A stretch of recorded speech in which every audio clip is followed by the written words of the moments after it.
El Señor les bendiga, mis hermanos, y quisiera que ustedes puedan abrir su Biblia en Primera de Corintios 12, 31. 12, 31.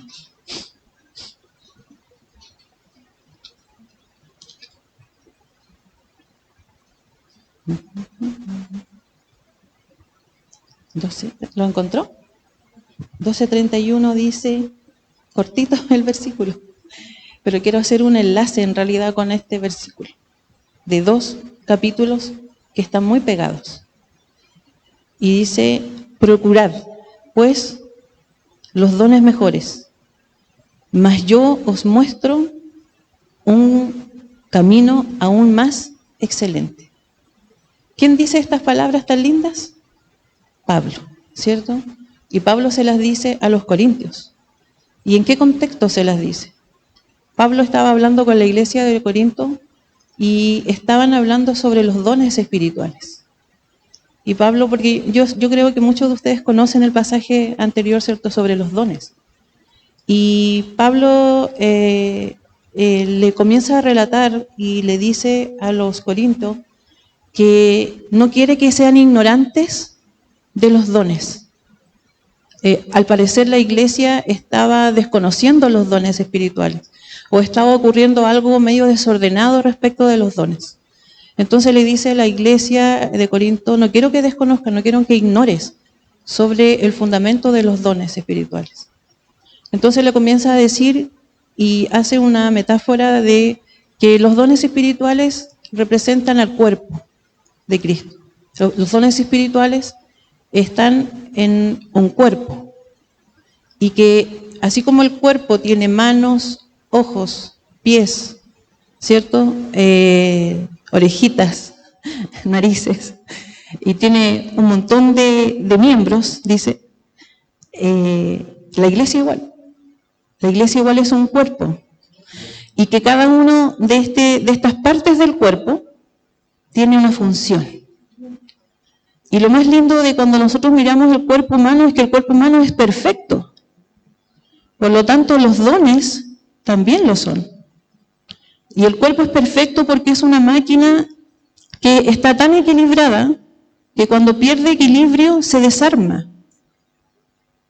Se desarma y puede llegar a morir. Cuando una parte del cuerpo no está funcionando, provoca un efecto dominó. No va a funcionar ninguno más. O van a perder fuerza los que están cerca, o van a saturar a los que están demasiado ocupados. ¿Me sigue como la idea? ¿Sí? El cuerpo, el Señor nos hace una comparación del cuerpo de Cristo con un cuerpo humano. Y nos dice que ahí, en este cuerpo, hay funciones específicas que debe cumplir la iglesia y los miembros de una iglesia. ¿Para qué? ¿Para qué tiene que cumplir funciones la iglesia o miembros de la iglesia? Yo sé que ustedes saben esto, pero no sé, el Señor por alguna razón lo trae a colación. Porque los dones espirituales están en la iglesia. El Espíritu Santo está en todo momento. Porque nosotros decimos que el Señor habita en nosotros. ¿Cierto? Llegamos a la iglesia y el Espíritu no es que esté escondido y llega a la iglesia acá cuando nosotros entramos. El Espíritu está. Nosotros somos el templo, nosotros somos la iglesia. Lo que hacemos aquí es evidenciar el trabajo del Espíritu Santo en nosotros. Acabamos de hacer algo evidenciando la fe, ¿cierto? El don de la fe. Evidenciamos que van a haber milagros. Lo pedimos, proclamamos, oramos, rogamos. Entonces, los dones son 9 dones, o los que se describen ahí. Yo no voy a nombrarlos todos, tal vez me olvide de algunos. Pero hay don de profecía, ¿cierto? Hay don de fe, hay don de discernimiento de espíritu, hay don de lenguas, interpretación de las lenguas que van juntitos. Ayúdenme ustedes con otro que se me viene este rato. El don de evangelismo, de sanidades, el don de... Dice, y una palabra que ahí leí, de otras operaciones. Y entendí que en eso que aparece en el versículo, en el capítulo 12 principalmente, las operaciones se refieren a cosas que son bien puntuales, como milagros así, que van a ocurrir en un momento determinado y bien puntual. Las sanidades también tienen esa característica, ¿cierto? Y los dones tienen esa característica, que el don, el Señor, el Espíritu Santo lo da a quien quiere. Que tener un don no es igual a estar llenos y el mejor cristiano. El Señor da los dones a quien quiere, ¿cierto? Va a ocupar, a quien quiera de la iglesia lo va a ocupar para ese don, para que ese don se desarrolle. Y mientras estaba estudiando esta palabra, dice que la iglesia tiene que procurar que estén estos dones. ¿Por qué? Porque la iglesia se edifica a través de estos dones. El don de sabiduría, el don de exhortación, enseñanza, ¿cierto? Debe existir en la iglesia. Y cada uno de ustedes, mis hermanos, tiene un don. Dios le va a regalar ese don. Dios le va a permitir a usted que pueda hacer un aporte en la iglesia y desarrollar, porque la iglesia tiene necesidades espirituales. Estamos hablando de dones espirituales, ¿cierto? Entonces, cuando la iglesia tiene necesidades espirituales, tiene que aflorar estos dones de acuerdo a la situación que esté viviendo la iglesia. Si la iglesia se desordena, tiene que venir alguien que diga que se ordene. Si la iglesia está a falta de algo, tiene que venir alguien y si hay poco servicio, tiene que aparecer aquellos que tienen el don de la ayuda. ¿Se entiende? ¿Cierto? Entonces, Pablo nombra todos estos dones. Todos estos dones lindos, hermosos que Dios va a poner en la iglesia. Y, otra cosa importante de los dones. Los dones son para exaltar a Dios, no para exaltarnos nosotros. Donde hoy día nosotros vemos iglesias apostólicas de no sé qué cosa, que se exalta a Él, el apóstol, el no sé qué, el evangelista no sé cuánto, que convierte a 10.000, así. Y no estoy diciendo algo como para no creer que Dios puede hacerlo, porque Dios lo ha hecho y la Biblia nos dice. Sino que los dones a veces es un tema tan delicado, tiene que haber tanto equilibrio emocional en el que ve el tema del don, o el que reconoce que tiene un don, o el que sabe que Dios le ha regalado algo lindo, porque tiene que mantener un equilibrio en que es Dios, sigue siendo Dios el principal de este don, y no la persona humana, para que no se jacte de nada. Y la gente no lo siga a Él, porque esa no es la intención de Dios, nunca lo ha sido. La intención de Dios es que nosotros lo sigamos a Él. Amén. Entonces, ahí tiene que haber un equilibrio tan importante, y ese equilibrio lo va a dar la madurez de la iglesia. El otro día el pastor hablaba de que tenemos que pasar al otro nivel, tenemos que ser maduros, ¿cierto? Y la madurez tiene que ver con que no tenemos que perder el foco de dónde estamos, por qué estamos y de dónde llegamos, de dónde Dios nos sacó. Y me quedé también con una palabra, pastor, que usted dijo ese día, que era el vaciarnos. O sea, cómo Jesús se vació. Jesús podría haber aplicado todos los dones en ese momento, ¿cierto?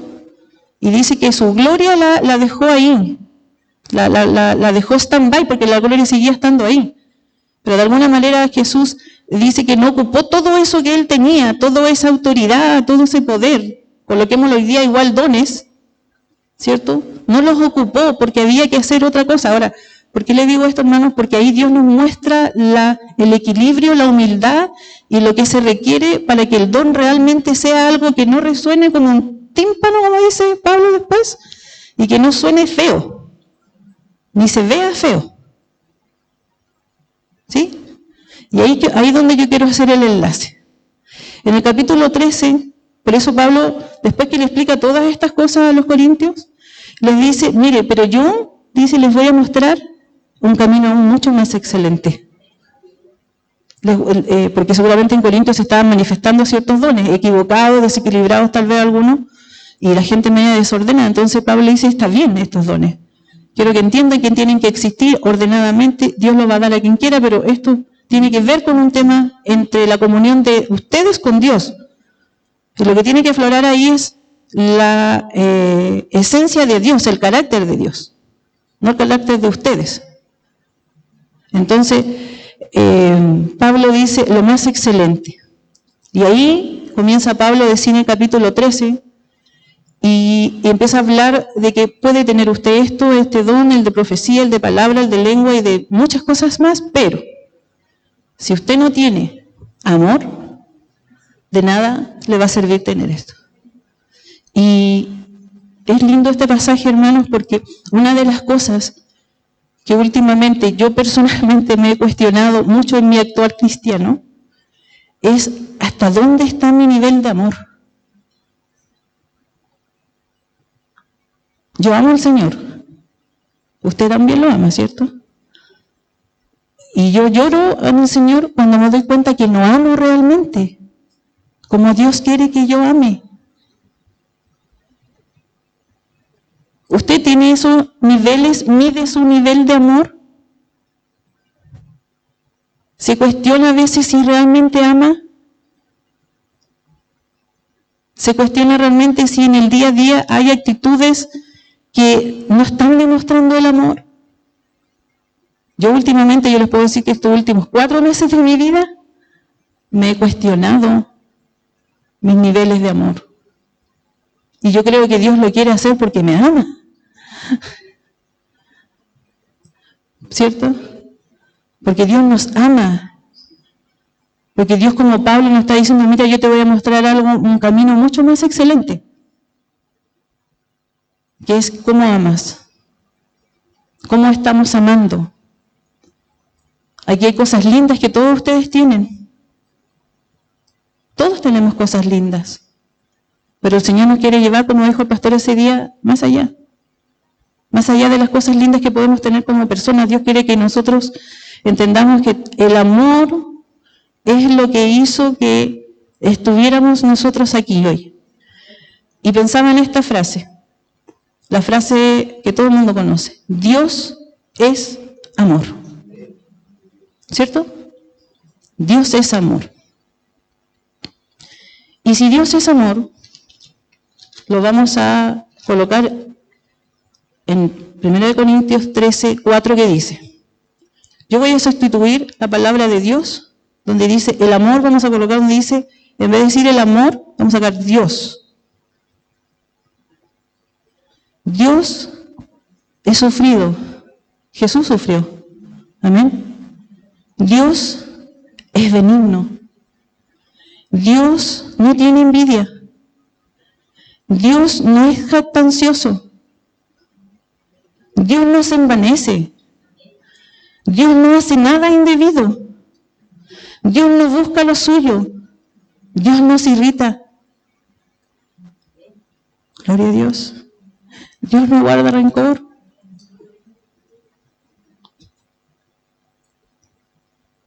Dios no se goza de la injusticia. Más, dice, Dios se goza de la verdad. Y todo lo sufre. Dios todo lo cree y todo lo espera, todo lo soporta. Y de verdad que cuando el Señor nos dice quién es Él, porque Dios es amor, ¿usted puede colocar ahí su nombre? Marcela, todo lo sufre. Marcela, Pedro, María José, Pía, es benigna. Coloque su nombre. Porque el Señor dice que nosotros estamos juntamente crucificados con Él. Ya no vivo yo. Cristo vive en mí. Y si Cristo vive en mí, entonces yo soy todo eso. Usted y yo somos todo eso. No, usted y yo tenemos que llegar a ser todo eso. El amor de Dios, por eso Pablo decía, esto es mayor. Y sabe que cuando esto sea tan en nosotros, tan real, cuando nosotros evidenciemos todo este amor y reflejemos a Cristo en nuestra vida, tal vez mucho más evidentes van a ser los dones del Espíritu Santo en medio de nuestra iglesia.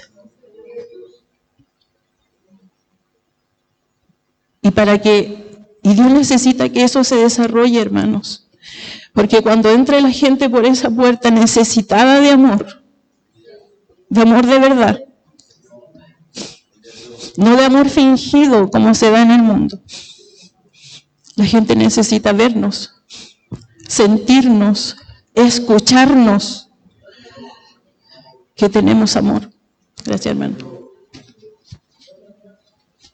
La gente tiene que vernos, porque estamos siendo transformados, estos vasos de barro transformados. Vasos de barro, mis hermanos amados, transformados a la imagen y semejanza del Padre. Por eso entendí un poco lo que decía María José. No es que uno se emocione cuando uno ve que una iglesia ora de todo su corazón, cuando desparramamos nuestra oración creyendo que Alexander no solamente es hijo de Álvaro, cuando oramos, Señor, porque una persona está con un cáncer, cuando oramos que la gente está sufriendo, nosotros lo sentimos. Y nosotros creemos que solo nuestro Dios puede hacerlo, por amor. No porque la gente, no porque nosotros tengamos algún mérito. Dice, tú no tienes ningún mérito si amas al que amas. Tú tienes méritos cuando amas al que no vas a amar. Y muchas veces tenemos que ver estas cosas en nuestros trabajos, porque aquí es fácil quererlos a ustedes. Es fácil abrazarlos. Es fácil decirle, hermana, escucha que te quiero. Pero cuando uno está en los trabajos, en la vida real, cuando salimos de esa puerta y viene la vida real, es difícil.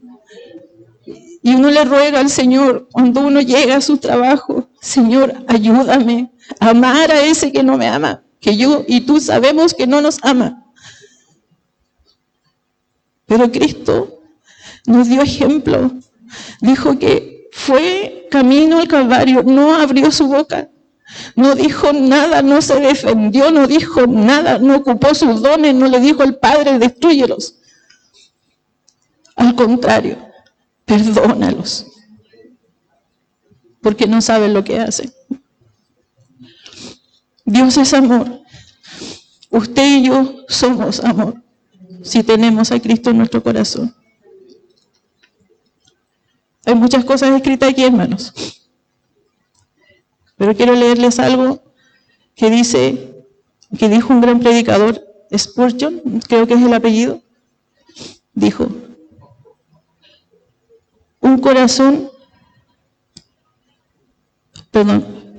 se debe tener un corazón tierno para cuidar, para cuidar con amor. Se debe tener un ojo pronto para ver la necesidad. Se debe tener un pie rápido para ir al necesitado. Un rostro amoroso para animar y bendecir. Se debe tener un pie firme para que no pueda caer y sostener a otros.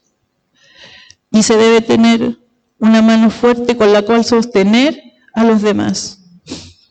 Y se debe tener, lo más importante, mis hermanos, una espalda doblada para alcanzar al hombre.